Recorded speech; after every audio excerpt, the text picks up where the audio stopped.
Okay, it's going to be a review of Fyter Fest 2022. This is just going to be the Dynamite portion of the festival, but yeah, I thought the first night was definitely the better night. Multiple matches that are really worth checking out. So we started off with Wardlow taking on Orange Cassidy.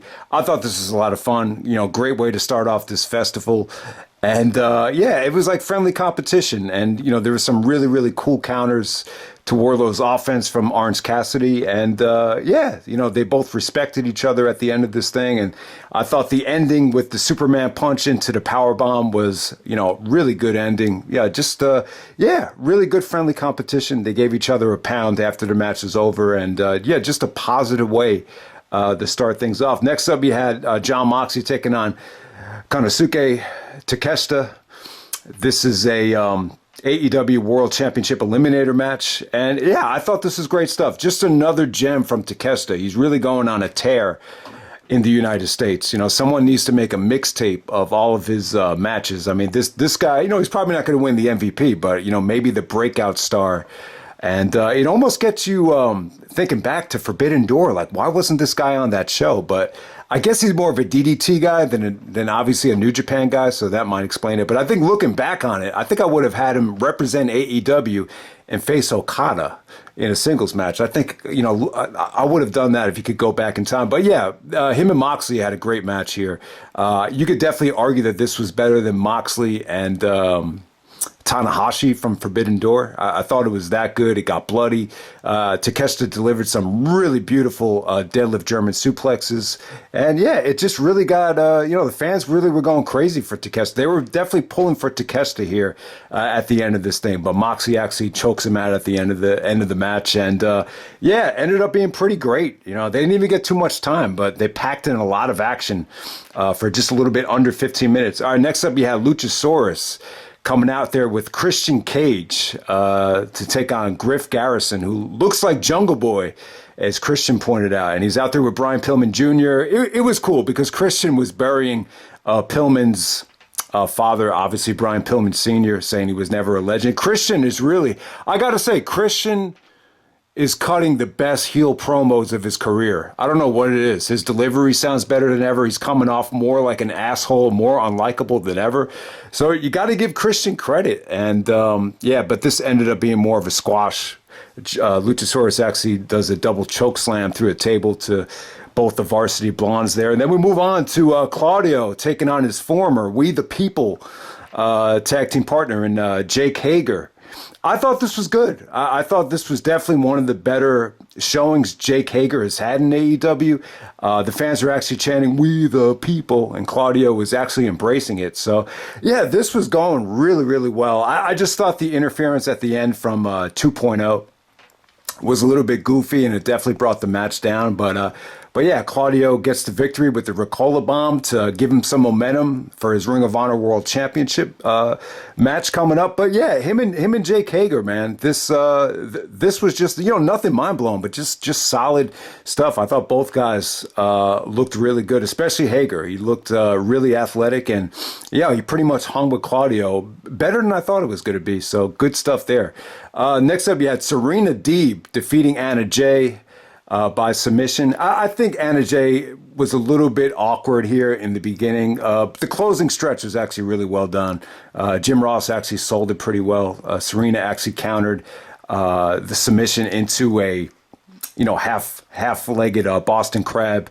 And yeah, I just thought the closing moments were good. So Serena's going to get a title shot this Saturday against Mercedes Martinez. But Anna Jay did have a segment with Ty Conti, and it definitely set up the heel turn. Okay, and then the main event of night one, you had the AEW Tag Team Championship match, the three-way tag. I got to say, this is the three-way tag of the year. I mean, we've seen a lot of them this year, even at WrestleMania, a lot of them in AEW pay-per-views. But I got to say, this is the best one. So you got the Young Bucks taking on Keith Lee and Swerve, taking on Powerhouse Hobbs and Ricky Starks.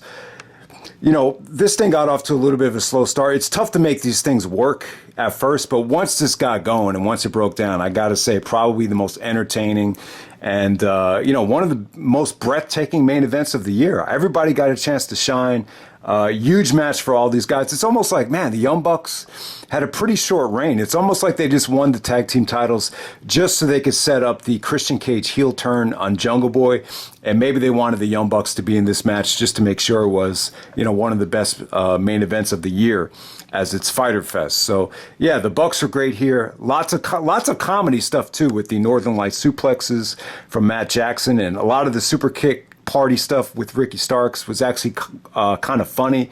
But yeah, Ricky was great here, man. He actually busted out he does the old school, the Undertaker old school while he's walking the top rope, and he delivers an ace crusher out of the old school. So yeah, that was one of the highlights of the match. Powerhouse Hobbs with the consecutive spine busters, looked like a beast out there. So yeah, everybody got a chance to shine. Keith Lee really impressed me here. Definitely his most impressive showing in AEW so far. It really reminded me of Samoa Joe with some of the stuff he pulled off here. No one's has been able to jump out of the ring like that at that size, maybe since Joe. And Swerve did some beautiful, double stomps and a lot of crazy stuff off of Keith Lee's chest. And yeah, I thought the finish came off great. I mean, if you were watching this live, yeah, man, it gave you that feeling of like, man, this is just something special. So yeah, definitely the match of the weekend, or match of the Fyter Fest. Definitely go check it out if you haven't yet. Okay, so I said I wasn't going to talk about Rampage, but I did see the Jonathan Gresham match. So Jonathan Gresham defended the ROH World Title against Lee Moriarty, and it was cool. I mean, it was really more of a grappling match, and the thing that really stood out here was Jim Ross and Jericho were on commentary, plugging Death Before Dishonor. Really kind of amazed at how good the wrestling was here. Gresham just did some, just some really, really intricate, submission work, and he actually hit the octopus to put this thing away. So yeah, I mean, at first I was assuming that they were going to save this for Death Before Dishonor, Lee Moriarty. So this was good, but if this was the match they would have had at the pay-per-view, it would have been a little bit disappointing. It was. I feel like this should have been the main event. But yeah, really good stuff. And, it was just kind of a milestone for Ring of Honor to hear Jericho and Jim Ross really plug the pay-per-view. But yeah, other than that, on Rampage as well, Lucha Brothers and Private Party, I thought it was a disappointing main event. A little bit botchy. For whatever reason, it just didn't flow that well. It felt to me like the fans had to sit through a little bit much that night. And, I just feel like these two teams have clicked better in the past. So I really wouldn't recommend checking out the Lucha Brothers main event. It wasn't bad. It just wasn't quite the spectacle that you kind of thought AEW was going to envision. But yeah, let's move on to night two. So we start off with Brody King actually taking on Darby Allin to open up this thing. Yeah, this was definitely a beatdown from Brody. He really gave Darby a lot of punishment. Darby did bust out some really cool submissions, and Brody actually beats him with the Gonzo Slam. Haven't heard the word Gonzo in a long time. But yeah, Brody actually destroys him. But yeah, it was a good showing from Darby. I thought this was, a really fun way to kick off, night two. And then it ends up with Sting coming out to make the save. And then all of a sudden, Rusev comes out, Miro comes out to I guess the face turn is official now, as he wanted to get revenge from Forbidden Door when he had the misspit in his face. So yeah, this is just a really good showing from Brody. I mean, Brody's getting a huge push. He came up short against Moxley, but to make it up for him, he got a really big victory over Darby. All right, next up, we have the Blackpool Combat Club of John Moxley and Wheeler Yuta.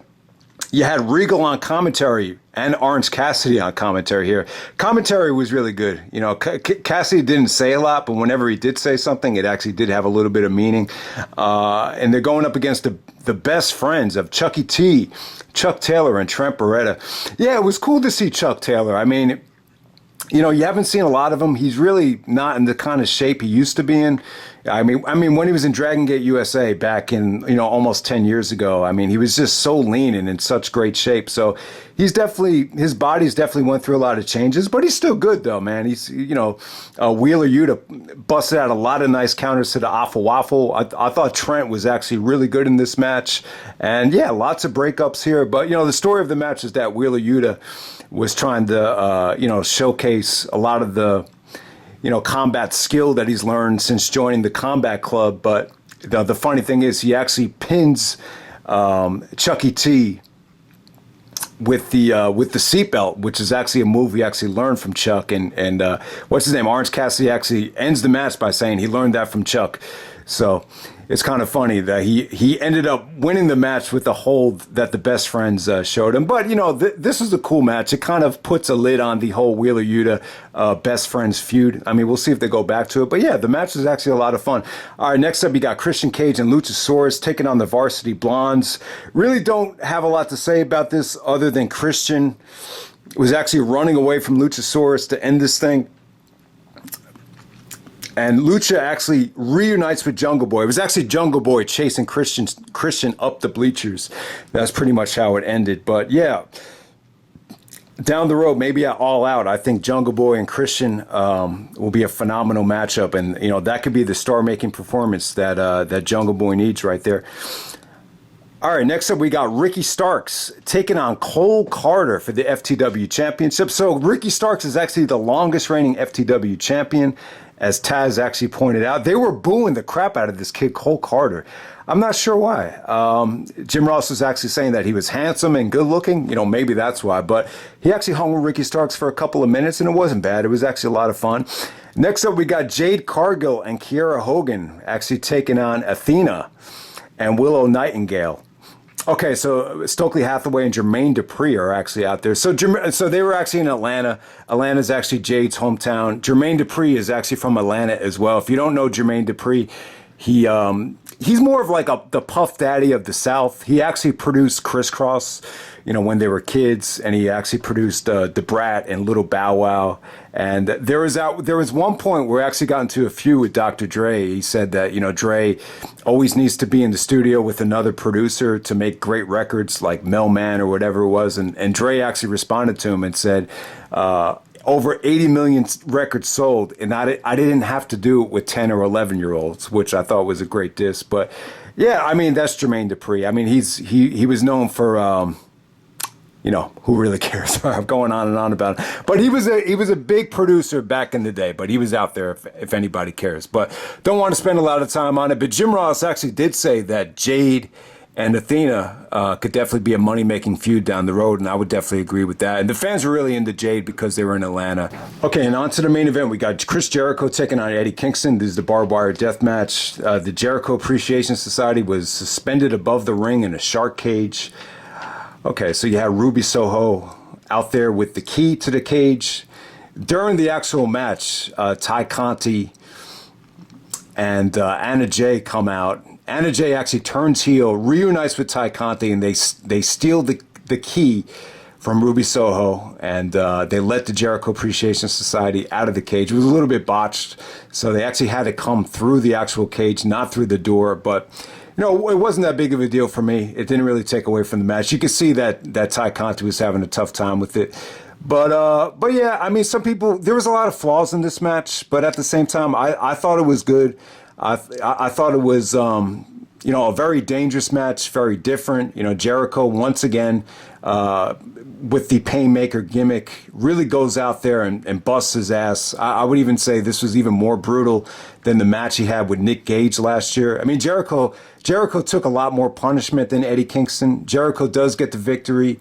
Once the Jericho Appreciation Society entered the match, it looked like it was going to end in a big schmoz. But then you had the Blackpool Combat Club come out and make the save. And then you just got one-on-one between Jericho and Kingston. And I got to say, I thought the stuff between them was awesome. I mean, this is a sick match to watch. It's pretty brutal.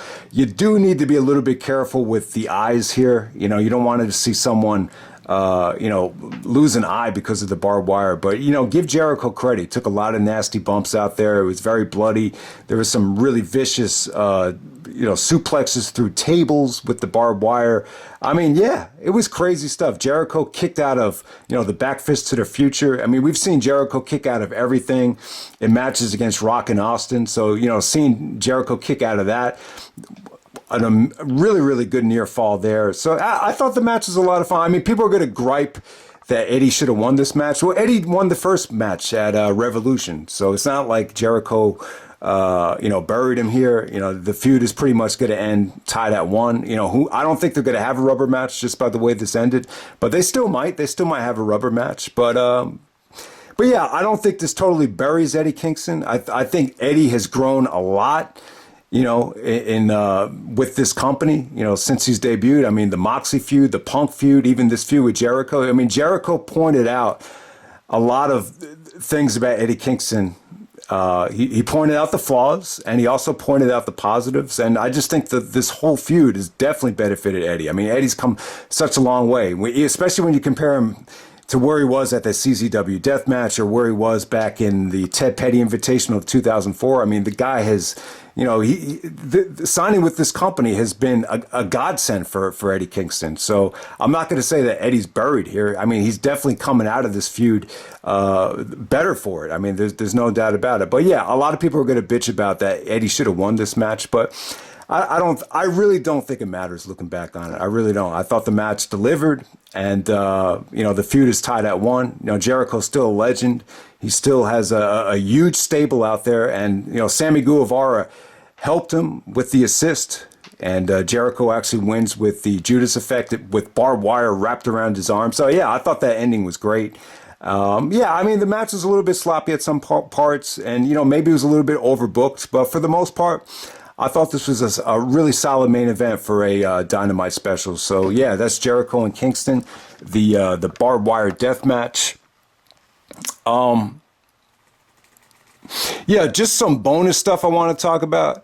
On AEW Dark, Pac actually wrestled, what's his name? Shota Umino in Rev Pro, and they actually showed him in the AEW Dark. So that was really cool. It was really cool to have a nice little treat from Rev Pro as Pac defended the All Atlantic Championship.